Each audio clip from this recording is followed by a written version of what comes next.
All right, today we will probably get through we're certainly going to get to, I hope we're going to get to about 1850 or so. Something big happens in 1850. That's kind of my goal to get there. And if not, we will finish that up on Friday. And next week, we will start officially kind of this slide towards the Civil War. So, next week is kind of course, our last week that we'll be together. So I'll have a couple of things to remind you of next week. Okay, so if you try to stay healthy over the next couple of days and try to make it through next week, and then you will have Thanksgiving, and then we'll have a couple of big things left to do, and that's it. Okay, so take care of yourselves over the next couple of days. The last time we talked a little bit about the election of 1840. If you watched the video, we talked about the how Martin Van Buren gets turned out after one term in favor of William Henry Harrison and John Tyler. Harrison only lasts about a month, though, in office before he gets sick and dies. First president to die in office, and the first president to or the president that serves the shortest. Okay, excuse me, but he is out after just a few weeks and is replaced by John Tyler, who is a disaster for the Whigs because Tyler's not really a Whig. They elected this guy, put him in as vice president, and he's really not a Whig. And so anything that the Whig Congress really ran through legal-wise or campaign-wise, they wanted to bring back the bank. They wanted to do other things that they had promised during the campaign, and Tyler vetoes them. Now, he does do one thing, all right, where we talked a little bit about some of the foreign policy during that time period. We do get the boundary of Maine settled. The Webster-Ashburton Treaty sees the boundary of Maine settled. Okay, so that's good. And we kind of end up on pretty good terms with the British. And then right before Tyler goes out of office, because he is kicked out of his own party, he won't even be able to run for president in 1844. He's going to do something that's going to affect this election, okay, and affect what happens next, okay. The election of 1844, the Democrats nominate James Knox Polk, James K. Polk, who is he believes in a lot of the things that Jackson did, okay? He is going to come up with this 4-point program after he gets elected, and we'll kind of go back and remind ourselves about that. But James K. Polk was really a dark horse candidate. He wasn't the first choice of the Democrats. Okay, there were some people thought they should run Martin Van Buren. Some people thought that they should run John Tyler. All right, the sitting president, since he got kicked out of his other party, why not adopt him and run him as president? Okay, and really at the convention, it's only after 8 or 9 ballots that James K. Polk gets the nomination. So he will be the nominee for the Democrats. Okay, he is going to run a very aggressive campaign. I pointed this out a little bit last time, and I'm going to kind of take you back through it a little bit. That he starts talking very manifest destiny, very aggressively, very nationalistically. Okay, for example, he starts talking about taking control of all the Oregon Territory, adopting that slogan of 54-40 or fight. Okay, so Polk is out there being really aggressive, and the Whigs, the opposition party, will nominate Henry Clay, who tries to campaign on American system stuff, economic stuff, all right, internal improvements and stuff like that. But really, the big question that seems to start cropping up and continues to crop up during the whole election is Texas. What to do about Texas, okay? And both of them really have to answer questions about Texas. And it was believed really that Clay, if he became president, was not going to annex Texas, which makes sure that really he's not going to get a whole lot of Southern support. Southerners saw the annexation of Texas as a possibility for expanding slavery. It's below the Missouri Compromise line, so it's a place where slavery could potentially expand to help them reestablish the balance of power. Okay, and when Clay seems wishy-washy about Texas, then that's going to pretty much guarantee he's not going to get a whole lot of Southern sympathy. Okay, so give you an example. Okay, when you look at the returns, okay, look what Polk won. Okay, he won every deep South state. Okay, South Carolina, Georgia, Alabama, Mississippi, Louisiana, Arkansas, Missouri, all of those slave states were won by Polk. Okay, he even wins some of these major states in the Northeast, including New York and Pennsylvania. Okay, so Polk is swept into office relatively easy. He wins 60% of the electoral vote. Okay, so a decent amount of electoral support. I told you that once Polk gets into office, okay, he makes it very clear. Sometimes it's called these 4-point program, okay, but this is pretty much what Polk comes out and says, this is what I want to accomplish. Polk wasn't a big fan of presidents serving 2 terms. He pretty much comes out and says, these are the goals that I want to accomplish in the next 4 years, and if I do these, we're done. Okay, I'm done. I'm going to retire. 2 of them are economic, 2 of them are not. Okay, and the 2 economic ones are handled pretty easily by the Congress. Okay, and they are economic goals that are tied back to Jacksonian goals. Okay, with the economy. So he wants the tariff lowered. That will happen. Congress will pass a lower tariff, and Polk will sign it. He wants to restore the independent treasury, which was the idea that Martin Van Buren had come up with. Okay, depositing the nation's money in different banks. Okay, and basically putting it in vaults in different banks. Okay, and the Whigs had undone that when Harrison and Tyler had come into office.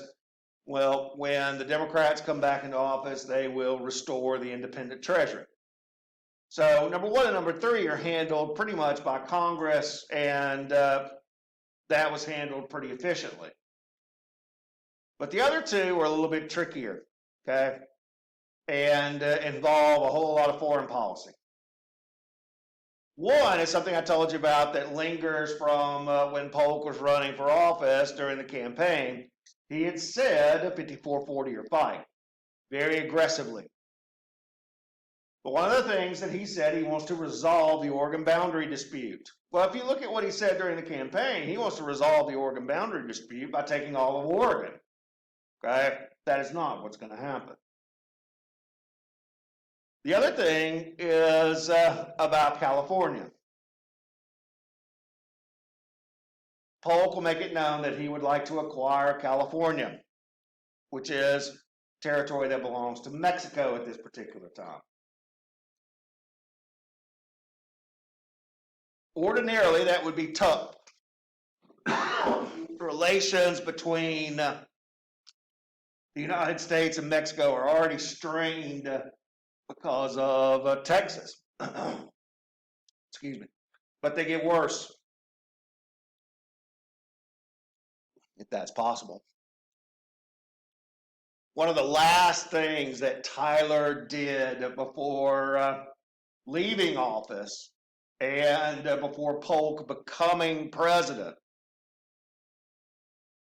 in December, right after the election was over, Tyler addressed Congress and said, that if the House and Senate would send him a joint resolution annexing Texas, he would sign it.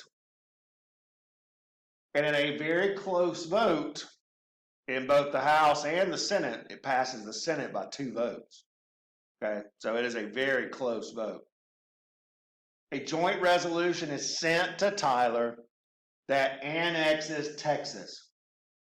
So in other words, before Polk really ever gets into office, okay, we recognize Texas's independence. We annexed Texas. The joint resolution made it clear that Texas would be annexed not as a territory, but as a state.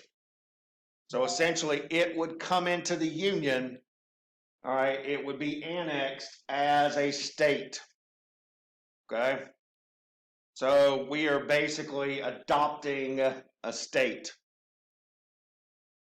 The Missouri Compromise line would be extended through the borders of Texas, okay, which meant that slavery could be expanded into Texas. And one of the other provisions was that Texas could be subdivided into 4 distinct states if it so desired. Okay? So when you think about that, you got to think about it domestically, and then you got to think about it in foreign policy. Domestically, it does bring in Texas, which is something that has been looming over us.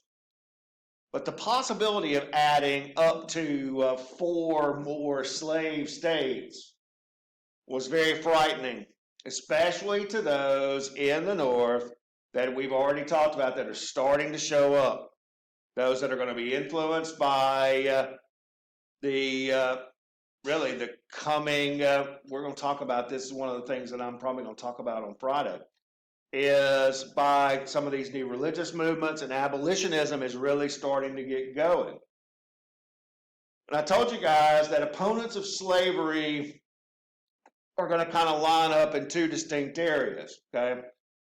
There are going to be those that don't want to see slavery expand, okay? In other words, where slavery exists is where slavery exists and it's legal.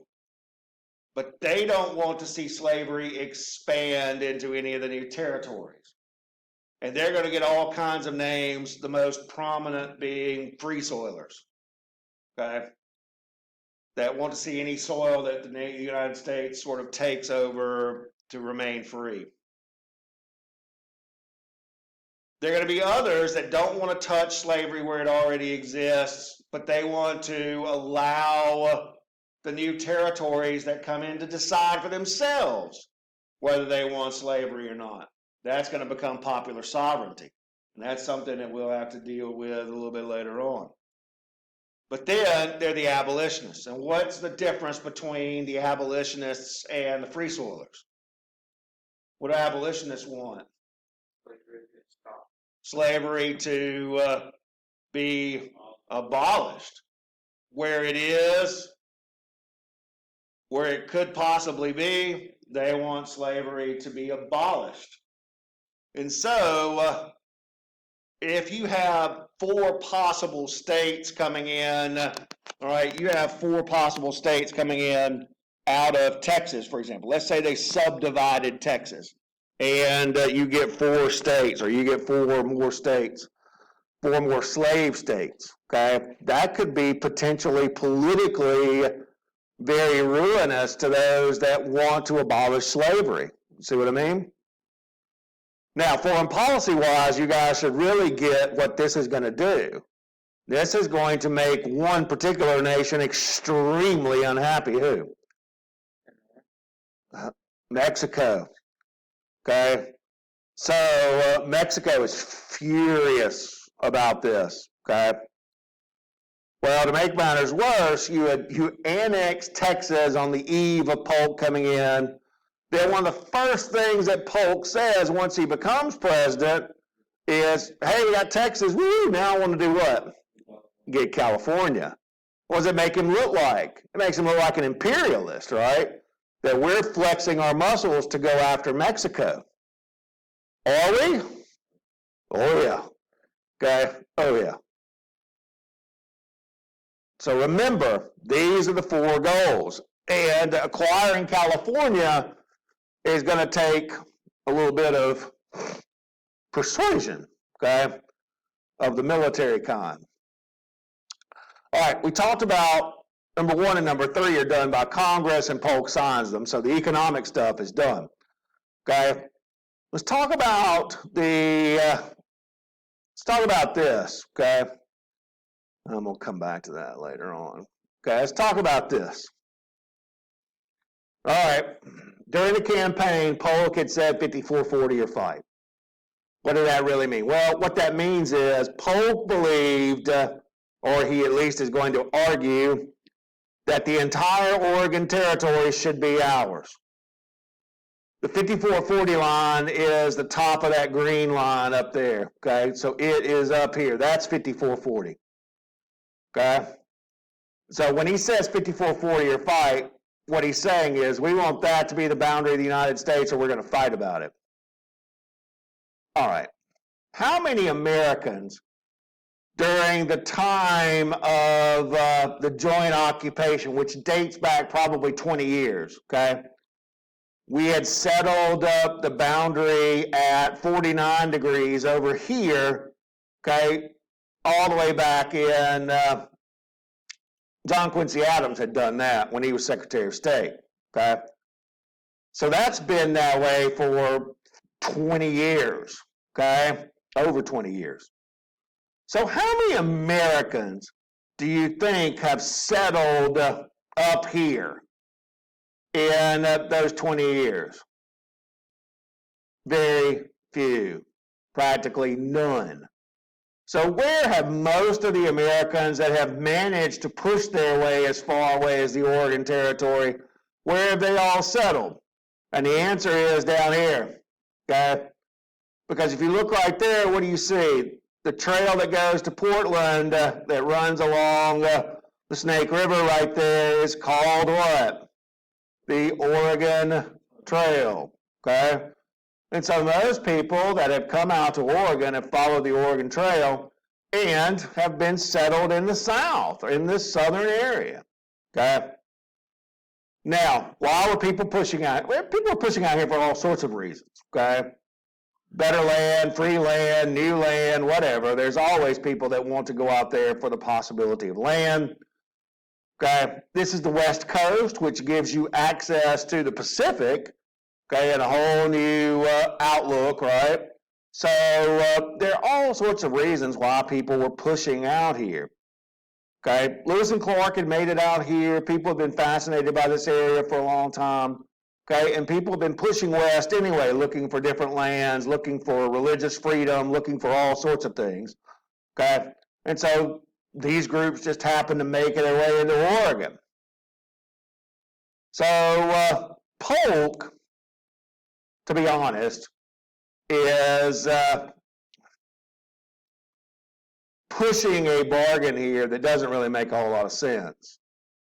Relations between us and Great Britain had been pretty good, had been reinforced because we had signed the Webster-Ashburton Treaty to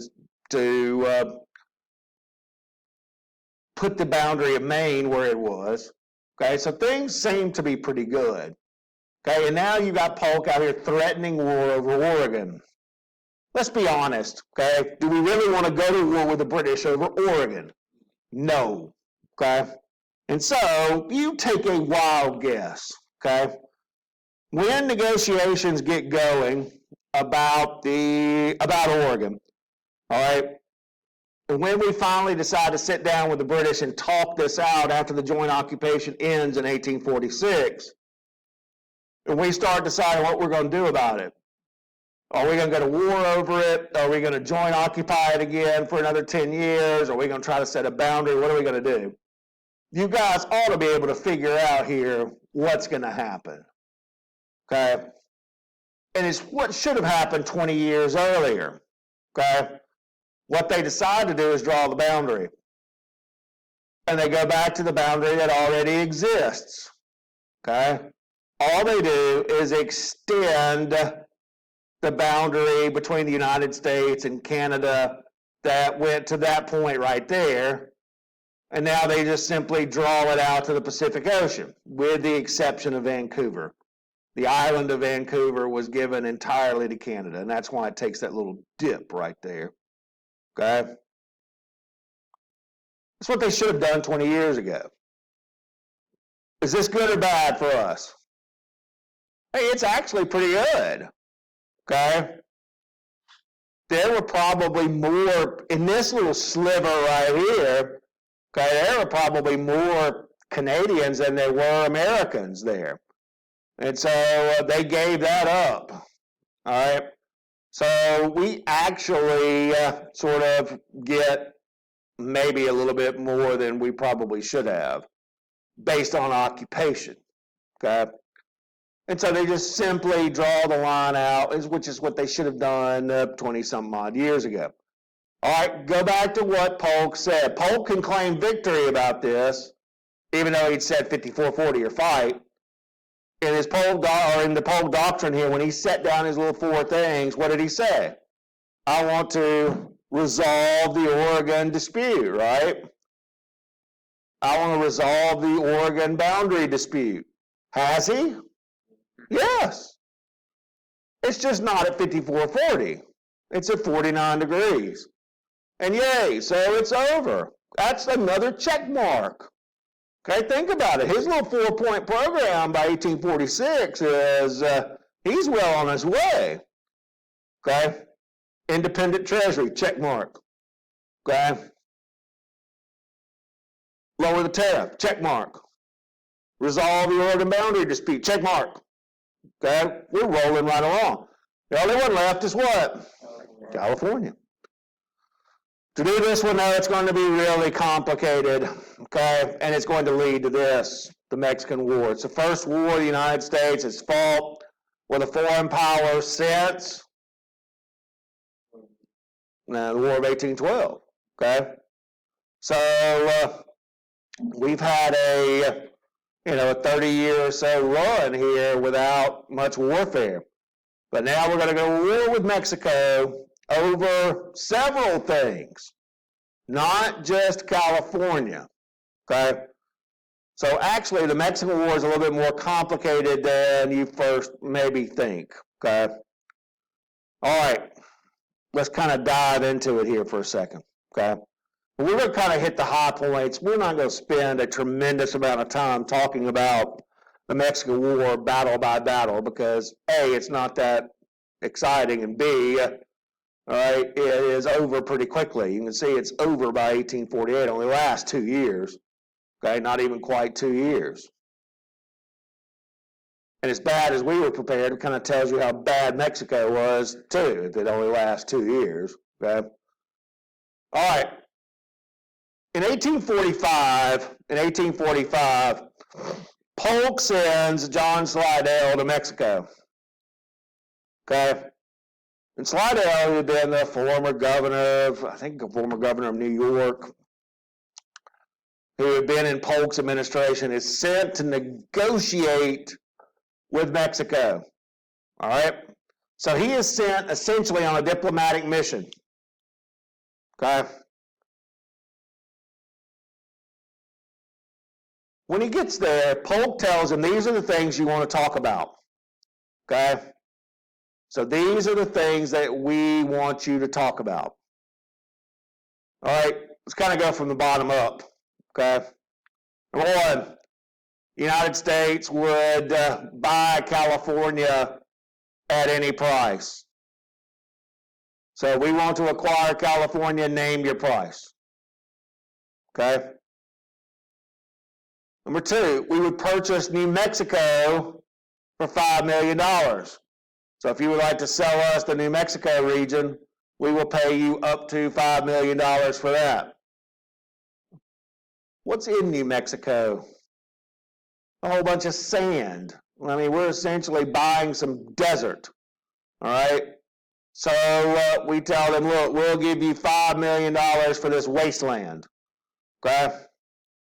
We also tell the Mexican government that we would forgive American citizens' claims against the Mexican government. Some American citizens had sued the Mexican government left over from the Texas independence, okay? And so there were millions of dollars tied up in litigation. And essentially what the United States says is that we'll forgive that, okay? So here's the thing. We will purchase California at any price. We'll give you $5 million for New Mexico.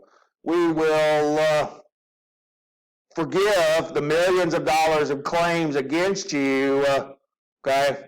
So you're talking about some significant cash on the table here, okay? But that last one is the one that really kind of sticks in Mexico's gut.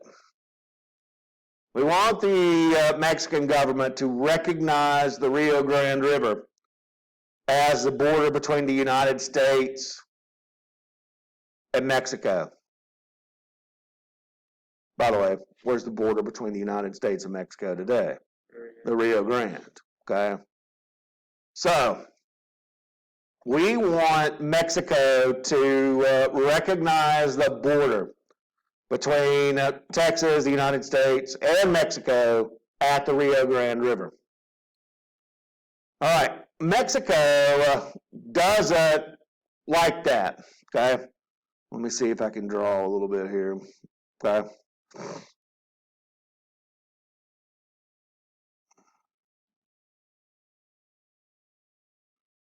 Okay, let's see if I can change that color. Here we go. Okay, everybody see this right here? I'm going to draw it on here. That is the Rio Grande River. It stretches all the way up here, okay? Everybody with me? That's the Rio Grande. So, if Mexico recognizes the Rio Grande as the border between Texas and Mexico, notice all of this land right here that technically they could lose because Mexico believed that the border between the United States and Mexico should be right here, okay? And that, how did that get on there? And that is the Nueces River, okay? So this river right here is the Nueces River, okay? So Mexico thinks the border is right there, which is where the old Republic of Texas border was, okay? What does Polk say? No. We want the border to be where? Rio Grande. Which means, of course, that Mexico would be giving up even more territory by recognizing that boundary. All right, you can probably pretty much guess what the Mexican government said to Slidell when he got there, okay? It probably involved a few non-repeatable words and maybe some hand gestures, okay? Slidell is not warmly welcomed, okay? So, we've got really two pretty big, well, really, when you kind of think about it, we've got three pretty big areas that are on the table. One is California, which is out here, okay? One is Texas and the dispute right there, right? And then the other one is really this New Mexico area that we offered to pay $5 million for, okay? So everybody with me? This is essentially the American Southwest that's on the table here, okay? All right. Well, you can guess that Mexico does not take very kindly to these offers, and it is going to lead to a diplomatic break and eventually a war, okay? We will, since Mexico claimed that the Nueces River was the boundary, okay, we decide it should be the Rio Grande. And so Mexico essentially begins to break relations with us, break diplomatic relations with us. They'll stop payments on the damages that they owe to American citizens, okay? They will begin to try to order the expulsion of Americans out of California. Americans had already moved into California. Some had moved into there as a result of, well, several things, okay? But they will start to move into Mexico or into California over here, and Mexico is going to decide to start trying to expel them. Believing that a war might be imminent, okay, believing that a war might be coming, Polk sends an army, okay, right down here. Okay, remember that's the Nueces right there, okay. So we send an army right down here to this border, believing that really a war could be imminent. That war, or that army right there, is led by this guy right here, Zachary Taylor, okay? And so Taylor is sent into this area. Now, Taylor should be right here, okay? Because we know that's American territory, right? This purple area is disputed. The purple area between the Nueces and the Rio Grande is technically disputed, right? So you guys tell me, where do you think Taylor decides, well, Polk orders him to take this position. Where do you think Taylor ends up? Not here, but where? Taylor ends up moving his army to right here, okay? Taking up a position where? Along the Rio Grande, okay? Which Mexico would view as what? Yeah, as an invasion, right? I mean, they're on our territory. Oh boy, okay? So this is kind of how we start to gear up, okay? So Slidell is trying to negotiate. In the meantime, we are moving naval forces down here. You can kind of follow the lines right here. We are starting to move forces down here, okay? We've got an army right here. We've got actually several armies that are pushing their way out here. There's one under the direction of Stephen Watts Kearny right there. Okay, John C. Fremont is out here. You can see he moves in this way. So we are moving forces into these various theaters, right? One into California, one into New Mexico, and then we're moving several forces into Mexico, or getting ready to move into Mexico. All we need really is some sort of incident, of course, to start the war, okay? And so, with Taylor really on the border, it's only a matter of time until the Mexican government decides to act, okay?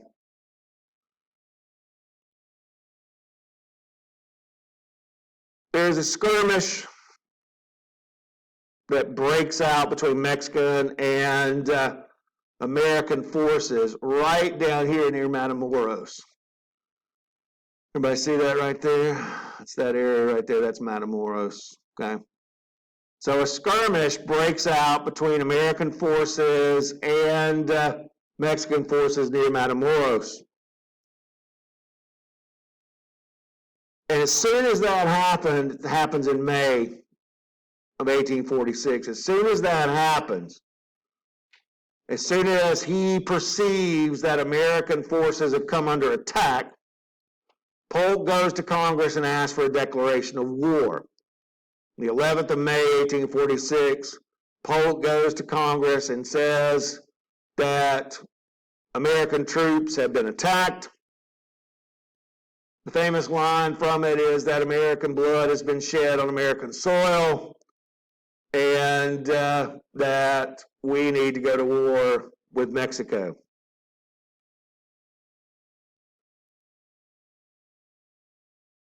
The declaration of war passes pretty easily. It passes the House, I think that it was like 170 something to 14. It passes the House, the Senate by a vote of like 40-2, I think, or something like that. So it's going to happen. The declaration of war is going to happen. But there were some serious reservations, and there was some serious debate about this. Probably the most famous was a question that was put to the president by a young congressman who demanded to see the spot where American blood was shed on American soil. Look at where Matamoros is. It's right there, right? In Mexico. So claiming that American blood had been shed on American soil was really kind of a little bit outrageous. And so a young congressman challenged the president to show them the exact spot where American blood had been shed on American soil. And if he could do so, then the resolution would carry easily. It does anyway. But I know who that young congressman was? Abraham Lincoln. So you are starting to see some new people, new blood, making their way into Congress. And Abraham Lincoln is a young congressman. He is going to be an up-and-comer. Some of the old guard, like John C. Calhoun and Clay and those guys, they're on their way out. They have dominated American politics really for years, and they're all getting old. And really, after the Mexican War, they're pretty much soon going to be out. Some are going to die, some are going to be out, some are just too old.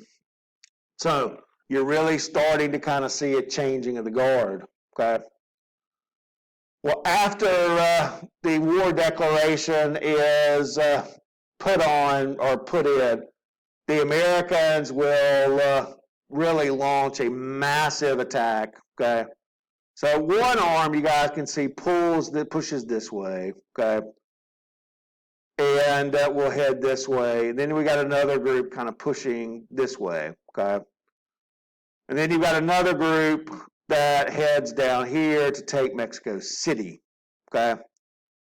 So this kind of arm that goes after Mexico City, well, why it does that now, was Winfield Scott. I'll show you him in a minute. And Taylor takes care of this part up here. So there's Zachary Taylor at Palo Alto. Okay, so Taylor, who had been the first to take up that position, gets into that skirmish at Matamoros. Okay, now is fighting the Mexican army at Palo Alto. Is probably one of the most famous battles. It's about a 5-hour engagement. Okay, I think the Americans have a little over 2,000 troops. The Mexicans have about 3 times that many. And Taylor simply outfights them. Mexico will retreat from Palo Alto. U.S. Navy will bombard Veracruz, then land forces that will push their way towards Mexico City, headed by Winfield Scott. Okay, so the American forces that invade Mexico City. Or some are Army forces, some are Marines. Okay. Today's Veterans Day. What's the Marine Corps hymn? What's the first line of the Marine Corps hymn? None of you know. Good God. I used to know. From the halls of Montezuma to the shores of Tripoli. Where are the halls of Montezuma? Mexico City. Okay. So this is Winfield Scott takes that force and pushes his way into Mexico City. Okay.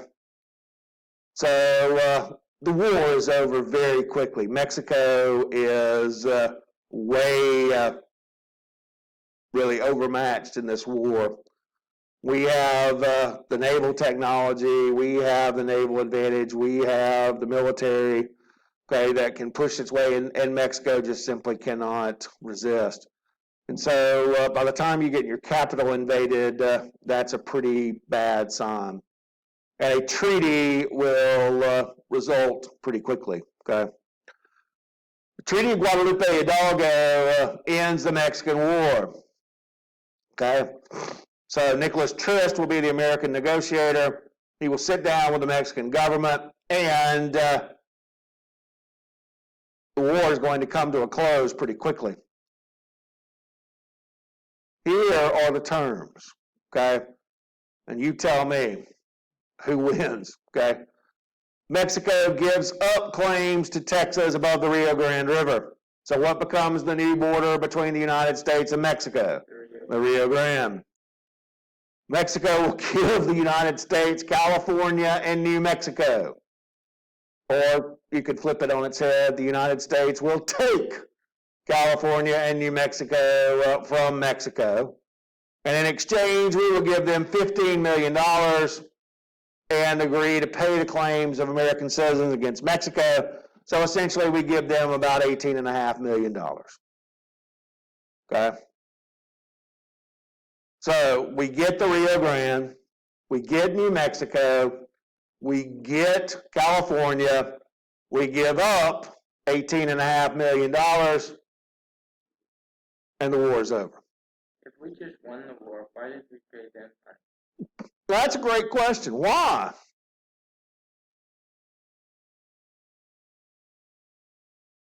If we took it from them and we beat them up so badly, why did we pay? To keep their relations. I think so. I think that's a very legitimate point. To try to keep them from pacified, if you will. We were going to pay for it anyway. What did he say? We would pay for California at any price. So we were going to pay for it anyway.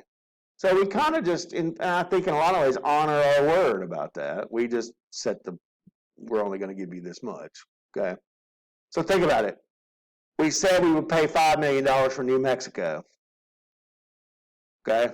So we paid $10 million for California and then agreed to forgive about $3.5 million, okay? That's a lot of money in 1848, okay? It's a lot of money. So are we bribing them? Yes, okay? But we get what we want out of it, too. Mexican War lasts for 17 months, cost, $100 million or so, 13,000 American lives, mostly of disease, okay? Most wars up until you get to the point of, or really until you get to about World War II, okay? But most wars, most of the casualties were from disease, not necessarily from enemy bullets. That changes as our medical knowledge and our triage and our emergency stuff gets better. So it cost us about 13,000 American lives. Brings in 1 million square miles of land, including Texas. But these new territories are going to force us to discuss slavery once again. Okay, what are we going to do about these new lands as they come into the Union? Okay. They can and will, it could potentially upset the balance of power. 2 new Whig generals will now be presidential contenders. Okay. Both Zachary Taylor and Winfield Scott will run for president. Okay. And of course, Manifest Destiny, when you add it with the Oregon dispute being settled, we have pretty much done what? Expanded from sea to shining sea, right? Okay. This is the map now. What do we get from Mexico? This. Plus what? Technically, that. Okay? So, all of this is really land that comes in out of the Mexican cession. Okay? Texas plus the Mexican cession line. Okay? You draw a line right there, and that's what? That's Oregon. And so, of course, over here is the Louisiana Purchase, what's left of the Louisiana Purchase. So, technically, when you kind of look at it that way, Manifest Destiny is well on its way, right? Wow. Okay. So, that's sort of where we are. So, this is what we get. Okay. We get that. We get this. Okay. And so, all of this really land, well, we can't get that yet because we haven't bought that yet. But all of that is what comes in as a result of the Mexican War. And I told you guys one of the biggest problems immediately is what are we going to do with slavery? Okay. Are we going to allow slavery to expand into these areas? And that's going to become an issue that we're going to have to deal with, and it's going to plague us for the next few days. Okay. All right, we'll stop there.